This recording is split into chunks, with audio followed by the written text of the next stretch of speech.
My name is Nadia. I am a QHHT practitioner, and I'm here today with Nicole Bensimon, who is also a QHHT practitioner. And we're both based in Melbourne, Australia. And we are obviously so enthralled in our work and we love talking about it. So today we're going to talk about the soul's journey. And so we're going to talk about our experiences and what we've learned along the way on what happens to our soul when we pass, because there's a lot that goes on. I know that a lot of people are familiar with reincarnation and karma and things like that, but that in between part of when we pass before we reincarnate, so what happens to the soul there? So yeah, we're going to have a bit of a chat about that. Obviously this is live, so we will open up for Q&As at the end, but as mentioned, they'll be edited out. So those of you who logged in today, you're very lucky. You'll get to have a chat with Nicole and I at the end. So Nicole, did you want to introduce yourself a little bit on what you do? Yes. Yes, I'm Nicole Bensimon, and I've been practicing QHHT for quite a number of years now. And prior to that, I was doing past life regression therapy. But when I came across QHHT, I knew that I needed to be doing this to help other people because it helped me so much through my experience, my personal life experience, and helped me to understand why I needed to go through what I went through so that I can heal from it and move forward and learn the lessons so that I don't repeat them. So yeah, here I am, helping other people to do the same thing. And I'm loving, I'm just loving being able to watch people transform in such a way that every time I do a session, I'm just blown away time and time again by how amazing people are and how we all have this ability that a lot of us don't know we have until we do a session, and we just have this inner wisdom. So yeah, so in a nutshell, I love what I do, and I believe that I was born to do this. So yeah. Yes, it's Yeah. interesting, isn't it? You're completely right. We all have the ability to tap into this all-knowing part of ourselves, Yeah. and often we don't realize when we do it, how we do it. Sometimes we could be doing it without even realizing that we're doing it. But once someone has gone through a QHHT session, they can then recognize it, I suppose, for what it is when it happens in their daily waking lives and how to connect. So yeah, Yeah. I agree with you. It's quite a beautiful process. Yeah. So the topic at hand today, the My little soul's puppy. journey. Oh, you got I got a puppy. new little puppy, but she needs to be quiet. Okay, be quiet. She's so cute. Yeah. Um, so the soul's journey. I don't know. Did you want to kick off on that, Nicole? Yeah. Where would you Well, like to start off with that? yeah. I mean, firstly, I think that what I'd like to share is that the soul is our best friend. The soul loves us. The soul is why we're here and wanting us to learn what we need to learn. And it's the part of us that wants us to grow and wants us to evolve. And when we come down into the human vessel, the meat suit, the body, the soul is obviously there, as in the soul is what's driving us, but we forget everything when we are born, and so life is a journey of remembering. And the more we connect to ourselves on a soul level, the more in tune we are, and the more we're following the purpose that we came here to do, because the soul wants to help us. And sometimes the egoic part of us, that's protecting us, can get in the way and can confuse us. And so once we can really decipher between the part of our soul, which is the quieter voice, it's the loving voice, it's the voice that tells you, well done, or, turn right instead of left. It's that quieter voice. And, the egoic voice is the louder one that gets our attention often. Once we know how to decipher between them, if the inner voice is not loving, it's coming from the ego. So it's really important to know the difference between the soul's communication and the egoic communication. So I think it's really important to know that before, whether or not you do a QHHT, because when you do a QHHT, you're actually bringing the soul forward and you're telling the ego to step aside. But usually in our conscious everyday living, the ego is at the forefront. So it's really quite an exercise to be able to tap into that all knowing and the wisdom, the soul's wisdom. And once you can do that, you can go through life with less challenges. Let's say that. Yes, Yeah. that's probably an easy way to do it. Less friction Less is friction. always Yeah. less friction, which we all love. Yeah. I know through my own experience, obviously I'm sure you're probably the same, Nicole, you've read many, if not all, of Dolores's books. Yeah. And, when I read many of them before I became a practitioner as well. And what I have found personally in my sessions is so many of my clients have experiences that correlate with experiences that Dolores's clients had. So it's that nice little confirmation, I suppose, of what people experience between, let's say, between lives, Yeah. is very similar. Sometimes there are, I find, little differences, but it's all, for quoting the castle, it's the vibe of it. It's all very similar. Yeah. I know in Dolores's books, I think it was in Between Life and Death, where she talked about the Temple of Wisdom that people would go. And in the Temple of Wisdom, there were the 3 different rooms or areas. You had the Temple of Healing, the Tapestry Room, and the library. Yes. And they all formed part of that Temple of Wisdom. The Temple of Healing, I find a really interesting one.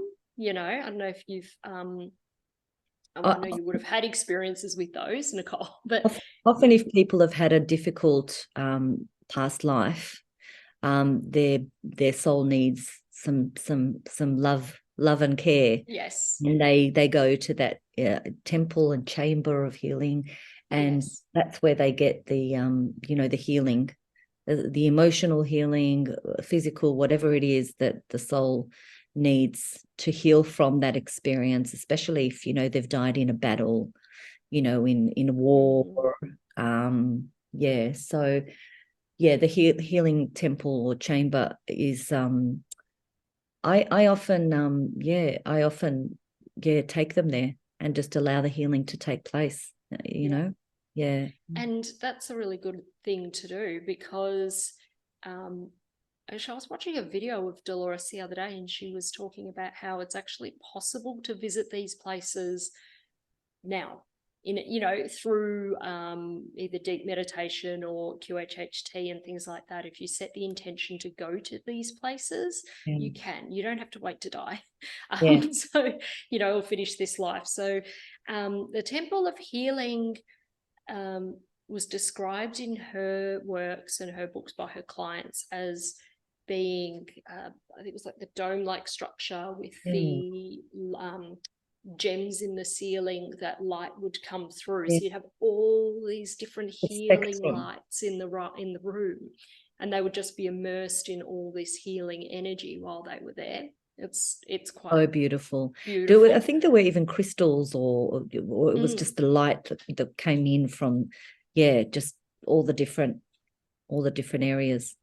It's quite beautiful. And I've had clients who have gone to this and described it in a very similar way. So what I was meaning before by it's the vibe of it, because sometimes they may not mention a dome ceiling or gems or whatever, but they all have a similar theme, which is there are different colored lights, and there's healing. And sometimes some clients will experience some colors more than others, I find. And even during the initial regression part of the session, sometimes people experience different colors as a form of healing, depending on what they need. I find that quite interesting. And the chakra system has different colors as well. So, like yes. the colors can relate to the body parts or the, etheric body parts.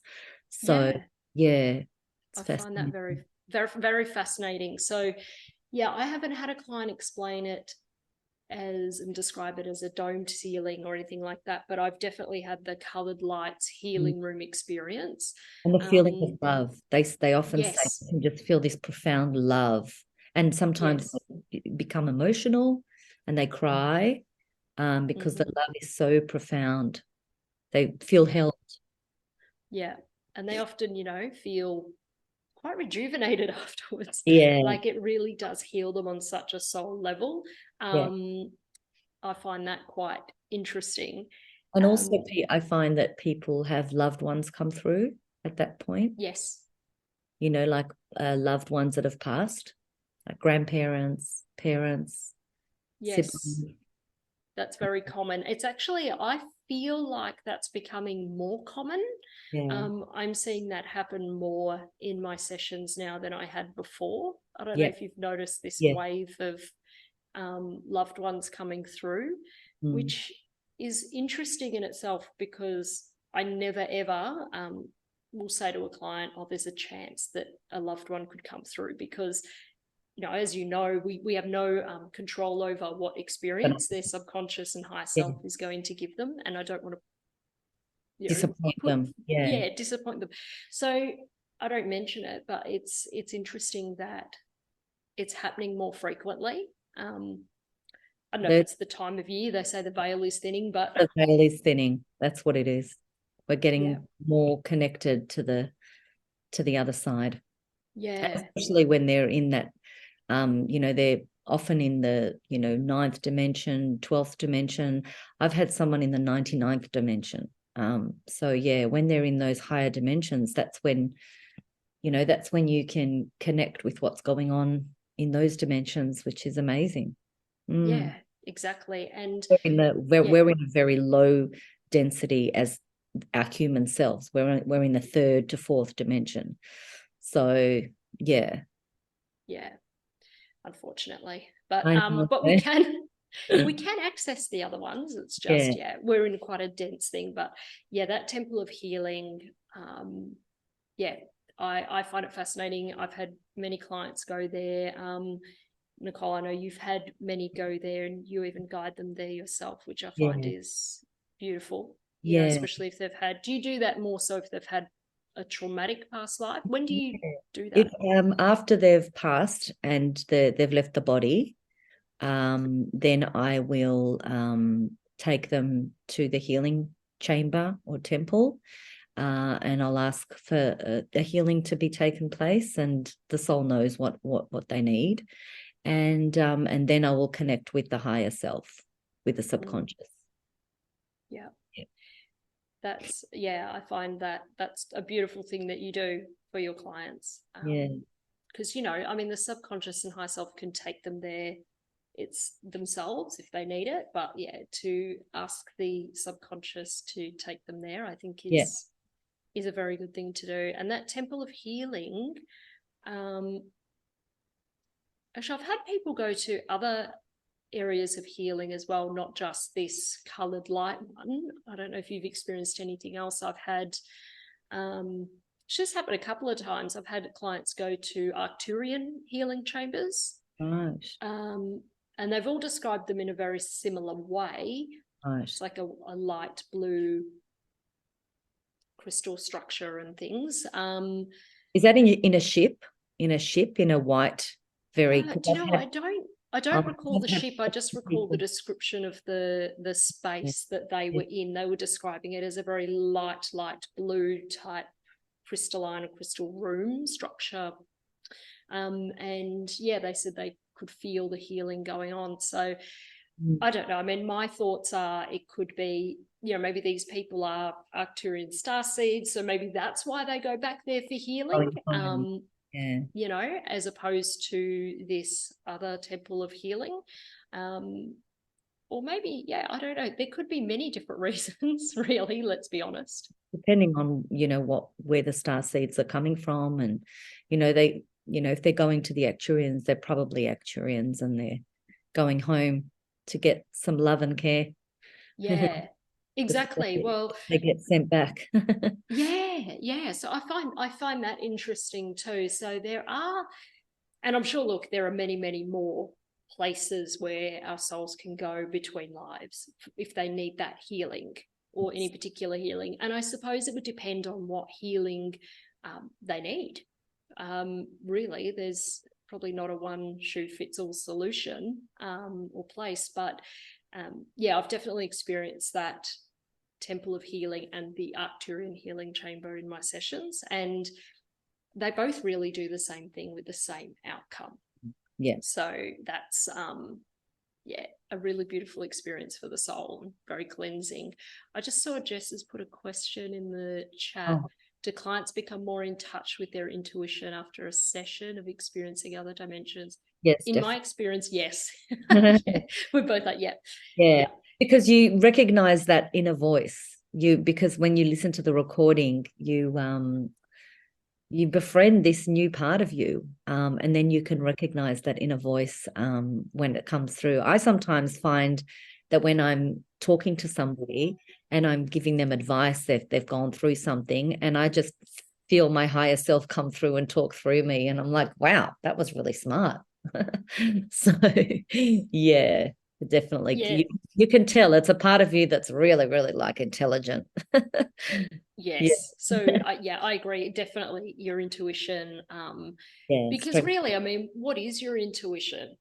It is what Nicole was speaking about earlier. It's your soul's voice. It's that connection to outside your physical body and what is out there. So, you know, if you open up that dialogue, or, you know, when you become more conscious, I suppose, of that open dialogue, like during a session, and, you know, like Nicole said, you listen to the recording, you start to learn to recognize it. And you can become more, I mean, your intuition's always there, but you probably don't always listen to it. You're not always tuned into it. So this just helps, I suppose, you know, fix the antenna on your TV, just helps to dial in a little bit stronger. So that's definitely a benefit. Yeah, I often find that the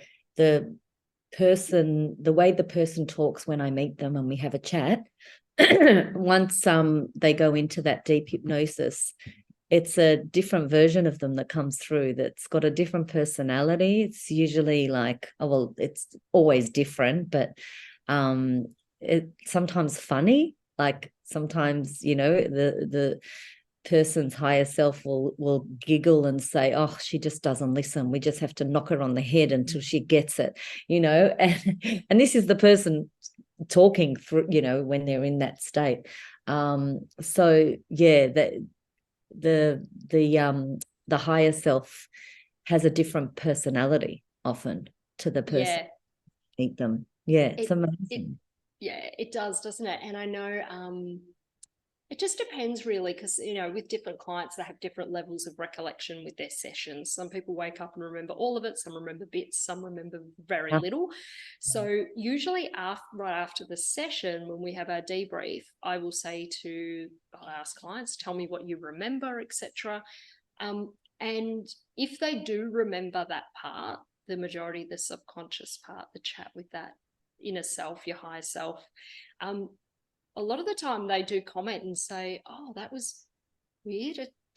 I wasn't talking like me. Like it was a bit different. And they notice that change. But when they listen to their recording, they can hear it even more because they're hearing it from a very awake, conscious mind, as opposed to that very relaxed state and that they're in. I have people say, I was listening to myself speak, but I couldn't say anything, so I just had to sit and listen. Do you get that? Because it's like they're the observer, and this your part of them comes through, and yeah, it's just fascinating. especially when they allow themselves to really relax into the session and really get the most out of it. Because, yeah, I have people say to me, oh, you know, like it was weird. I was lying there. I know I was talking, but I felt like I was on the outside here, Yeah. sort of watching myself just as I talk. Like I felt really disconnected, not in a bad way, but it was like they were split in two, I suppose. They're conscious, they could tell the difference between the two. And I'm like, yeah, that's it, you know. And when you do notice that in your everyday life, like you said, Nicole, it's that very quiet voice, and often we don't pay attention to it and we don't really notice it. But when we bring it forward, it becomes a lot more prominent, and they start to recognize the difference between the two voices in our head or in our heart. So it's quite interesting how that happens. Yeah. But the other room I really wanted to talk about was the Tapestry Room.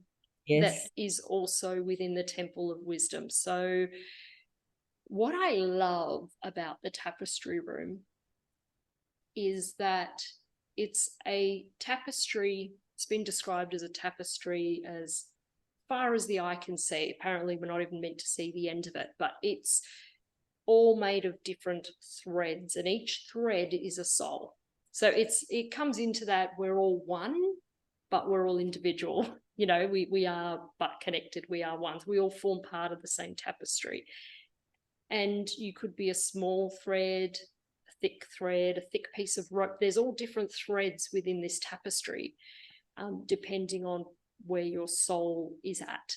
And apparently it's quite beautiful. And they say that time as we know it, the counting of time, let's say, exists on the opposite side of the tapestry. And so as we progress through our lives, the tapestry just keeps getting woven, and our threads continue to grow and form and intertwine. We meet other threads, other souls, and it all intertwines together in this beautiful tapestry. And I recall once having a client. I actually don't think she went to the Tapestry Room, but I think, because as you know, Nicole, sometimes when they're in this regression, there aren't human words to describe what they're seeing. Yeah. And she was finding it very difficult to describe. But it was all these different colored threads and lights that she could see. And she described it as the creation of time as we know it. That was the only way she could put it. And it was this thing where, okay, as you're moving along, the light, she was calling them lights, get longer and bigger, and they spread and intertwine and everything like that. But I think it's actually very similar to what Dolores described as the Tapestry Room, because the Tapestry Room was all the different coloured types of threads that all intertwined and continued as our souls, journeyed on. Yes. And given that they do say a creation of time is on the other side of the tapestry, I actually feel like this client of mine was on that other, because she was talking about the creation of time with it. So I found that quite fascinating. I don't know if I've ever had any other client just go to the Tapestry Room. I think that would probably be my only one. I don't know why else you would really need to go there. I think the healing room's a lot more common.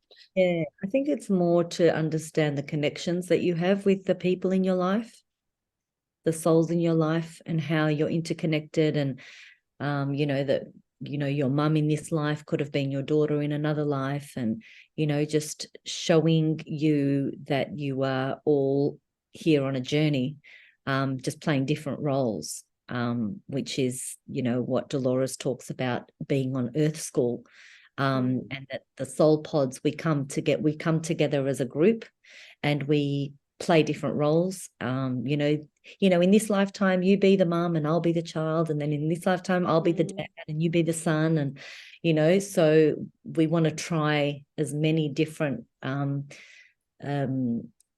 versions of ourselves that we can.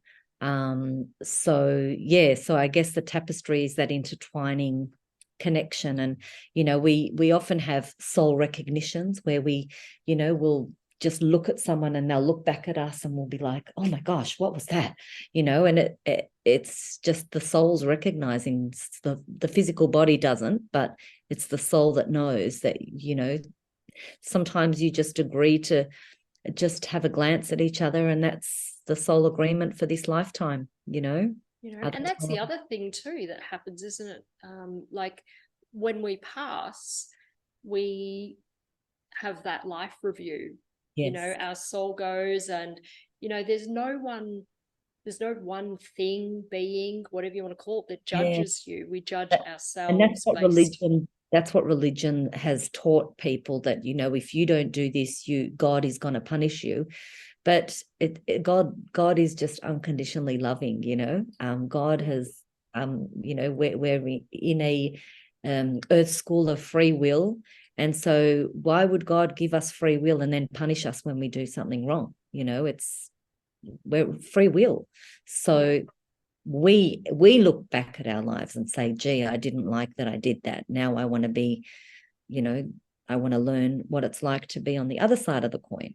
Yeah. And that's where, as you said, in our soul groups or pods, we'll say, okay, Nicole, you and I are back on the other side, and we've reconvened, and we're like, okay, you're meant to help me with this, but that didn't quite work, and I was meant to do this, but we didn't really do it that well. So how about this time we'll play other roles in our lives, but it's, we've got to redo it again. We have to replay it to learn. So, that's a big thing that happens on the other side as well. All this scheming and planning. It's just when we're born with that veil of forgetfulness, but it wouldn't really be a challenge or a lesson if you were given the answers in the beginning. So you have to work it out as you go through life.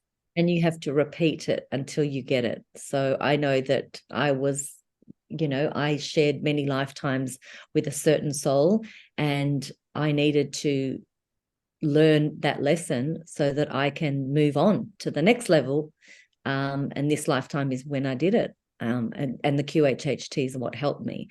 So, if you are repeating a pattern, women, or, I often have women who say, I keep attracting an abusive man. Well, what's your soul trying to tell you? There's a lesson there. Maybe it's self-empowerment. You're getting the same lesson again and again until you learn how to stand up for yourself. So it's very interesting that when you understand that the pattern and the repetition is there to help you to grow and to learn, and therefore you don't have to do it. You don't have to go through it again. So yes, exactly. And all those agreements are made on the other side before we come back with the other people who are going to star in the play with us, or have a role in our play here on Earth. So yeah, the agreements that we make with other souls all happens on the other side as well. There's a lot that happens on the other side, healing, agreements, etc. The other thing, the third room of the Temple of Wisdom that I find really interesting is what they call the library. Yeah. Dolores always loved that one. I think that was her favorite. Yeah. And it's a room where, well, it's a library. It's probably the best way to describe it, but it has basically all knowledge, everything that has ever been, everything that ever will be. Apparently, I've never actually tried this, but apparently you can go to this place and they've got rooms, and you can go into a room and ask to see something, and you'll be shown it, like a hologram or a picture up on the wall, sort of all immersed in it. It's probably why Dolores liked it. I know she was into research and loved everything. But actually, what's it called? The Akashic records are actually kept there as well. So I know most people are aware of the Akashic records and how they hold all the information, etc. So they're actually stored within this library as well. I've never purposely tried to take a client there. If they asked me, I would ask their subconscious if it was appropriate for them to go there, and then they could go. But I did have one client who went you know, unprompted. So his soul took him there. But it was quite interesting because this client was hope I pronounced this right, he was actually a Hare Krishna, and he came to me for a session just out of curiosity. You know, he was quite spiritual himself, obviously, being a Hare Krishna. And he was taken to this place, and you know, I won't go into what he was told, but it was quite beautiful the way he described it. The book that he had to open and get his information from was this beautiful golden book, and he had just had tears coming down his face as he was in the regression, just from the sheer beauty of it. Yeah, but he was presented this book, and there was something on there he needed to see. So yeah, it's the only client I've had go there of their, let's say, their own free will. They just went. But yeah, I'd like to have more clients go there. I think it would be quite interesting. I mean, it's a place full of everything. It's all knowledge. How can you not want to go there? I mean, it'd be amazing. Yeah, sometimes I have people ask to go there to retrieve soul memory of talents and abilities that they have, because when we, you know, our soul, as it evolves, we pick up on different talents and abilities throughout the soul's journey, and it's all ours to take if we want it. And so it's like going to a big library. You have to actually select, you know, select what it is specifically that you want, because it's, you know, there's too much, you know, it's infinite. And so I've had people, I've had, you know, a woman go back to her life as a healer and ask the Akashic records, ask to be sort of given those abilities again, and they're downloaded for her, or someone as a teacher, whether it's a doctor, whatever it is, a musician. You can ask to have that information downloaded to help you in this lifetime. So you know, that's what that would be good for, especially if you've, you know, got a certain path in this lifetime that you need.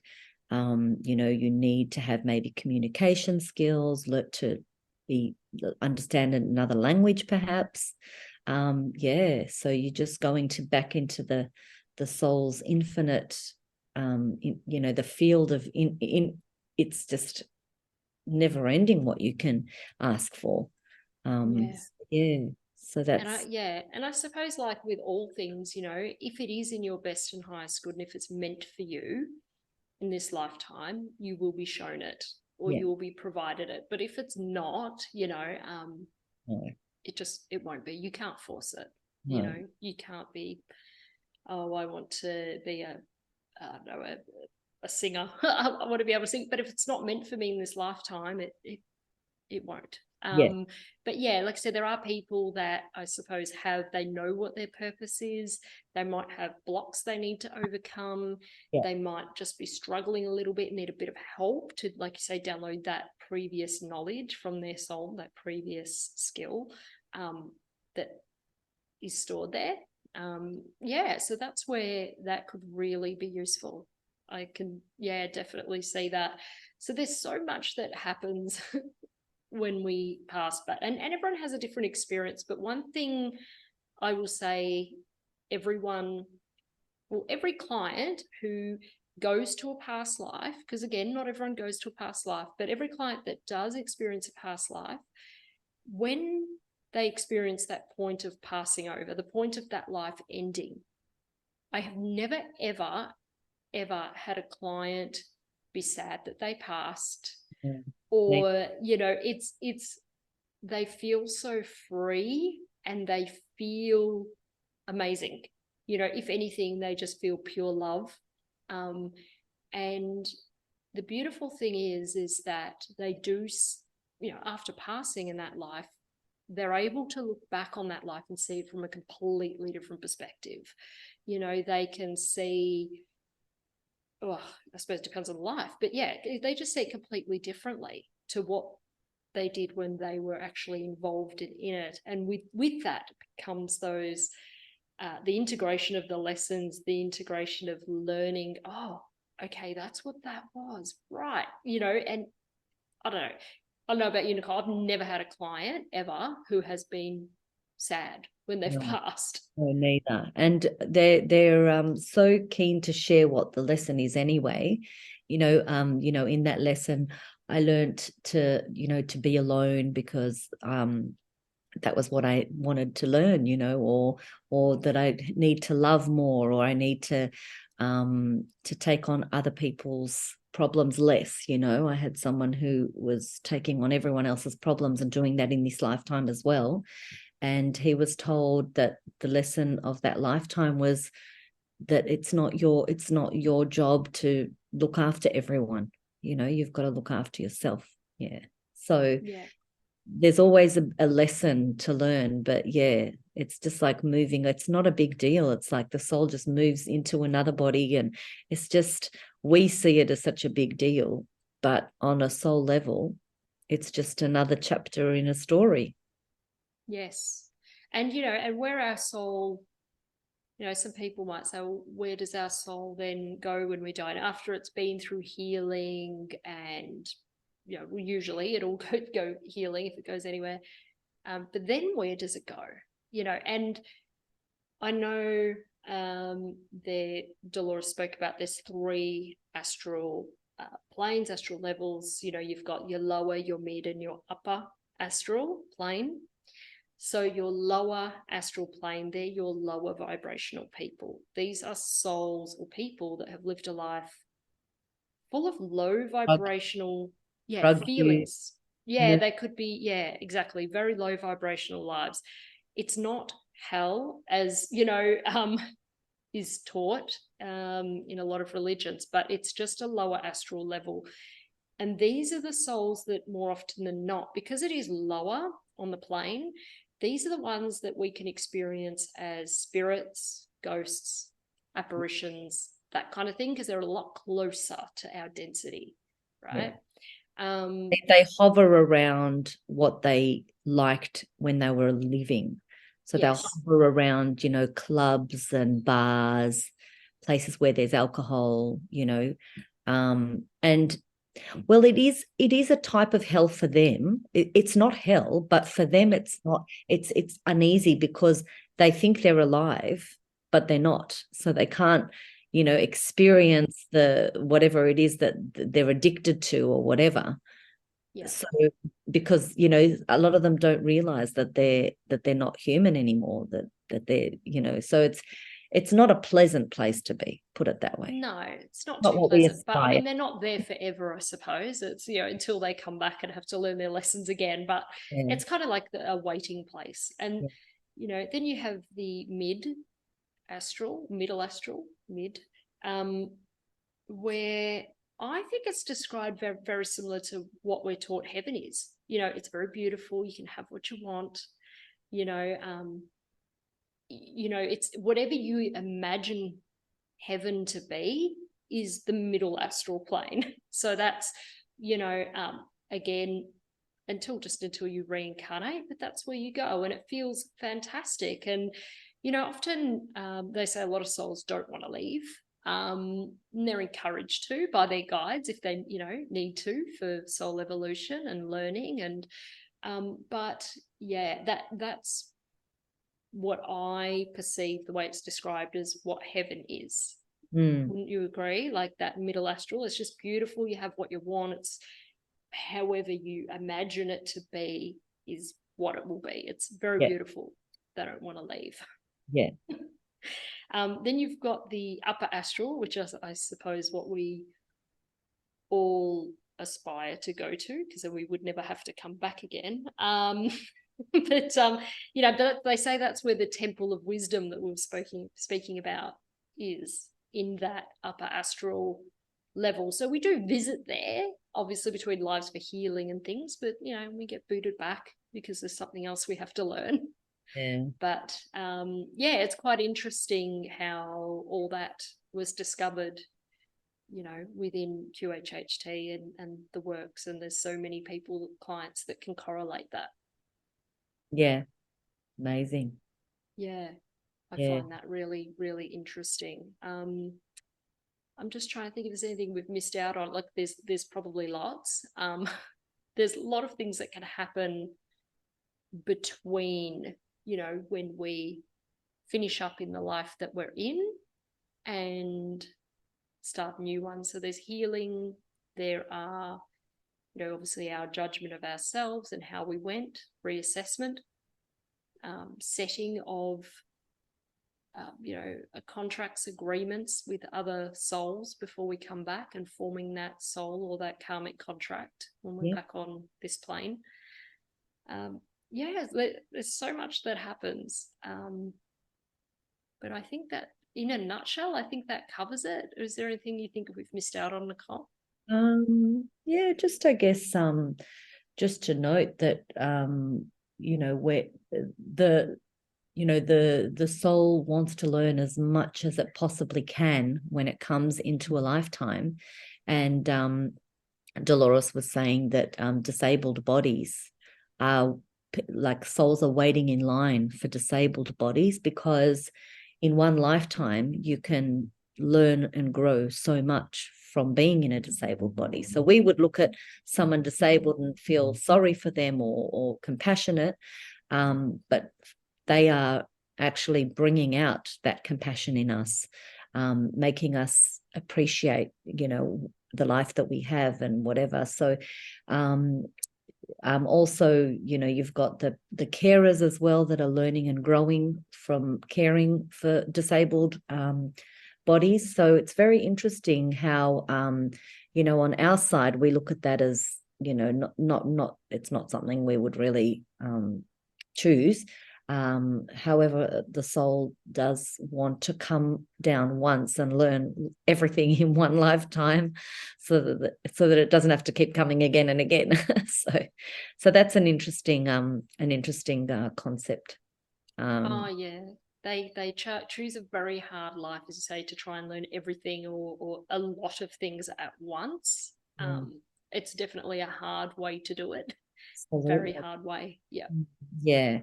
But yeah, it's very interesting how our perspective of what the soul wants and what the soul is doing as a human is so different to the perspective that we are when we're in the higher dimensions. We just take everything so seriously when we're playing this game, and then when we're on the other side, we're like, why did I take my life so seriously?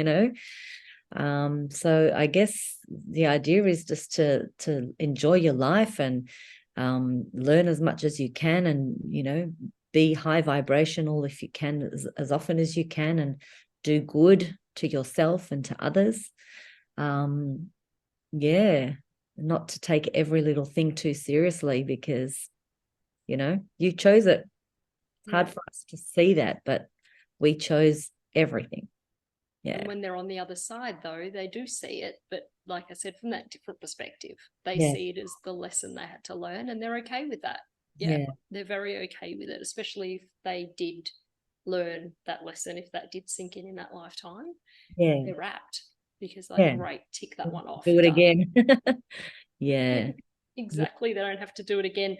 So before we open up for any questions, I just wanted to say that if anyone wants to connect with Nicole on social media, she's on Instagram and her handle is the Soul Priestess. My handle on Instagram is QHHT.Australia, and we'd love to connect with you guys. So yeah, give us a